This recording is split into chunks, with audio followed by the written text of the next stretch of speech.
Devin Faraci with Badass Digest and CineFix here in Park City, Utah for Sundance 2013. I am so honored to be joined today by Dror Moreh, the Oscar-nominated director of The Gatekeepers, a stunning documentary. And here's the thing about this movie is that by all conventional wisdom, this movie shouldn't even exist.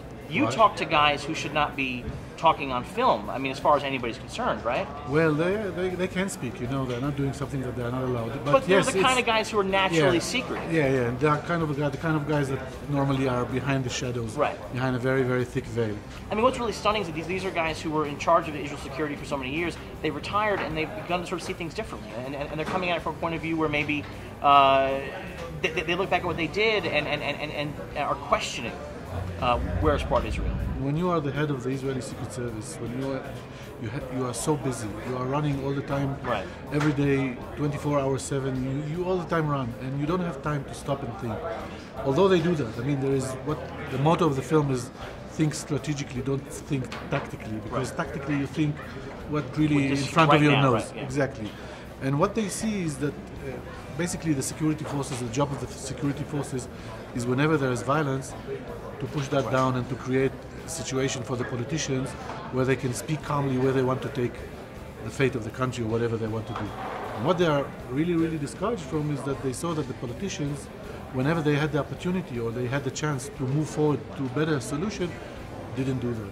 And this is why they came up and speak and thought that they should speak out and loud what they said in the movie. Making the film, did it change your view of the possibility for peace? Are you more pessimistic now, or? Absolutely, I'm much more pessimistic. I mean, the amount of people in the settlements are 500,000, and in order to evacuate them, because this is what it means to create a viable Palestinian state, it's a challenge which I don't see any kind of leadership that can, especially from what I see now. How has your film been received in Israel?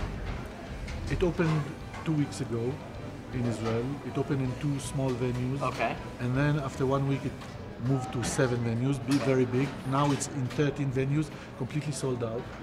The critics are riveting about it. I'm sure the extreme right wing doesn't like the film because it criticizes whatever they do and whatever, but it's heartwarming to see how it has been received in Israel. I believe that documentaries can change the world. Film can change the world, and I'm excited that you're trying. That makes me really happy. Even though you're pessimistic about the future, it makes me feel a little bit optimistic. As long as somebody's trying, it doesn't matter. Yeah, as long as we're trying is the most important thing. That's the most important thing. We have to try. Well, Dror, thank you so much for coming. I appreciate it. Congratulations on the Oscar nomination. Thank you very much. Fingers crossed. I hope it goes really well. Thank you. I'm Devin Faraci. This is Badass Digest on CineFix at Park City, Utah, Sundance 2013. Subscribe so you don't miss a single interview for the rest of the week. Cousin Pete, Uncle Al, and Jack heatedly discuss Superman's new beard and who else could have donned the cape. The Oscars may be Hollywood's biggest party, but every year someone gets left out. Gray Drake gives you 10 films that deserved better.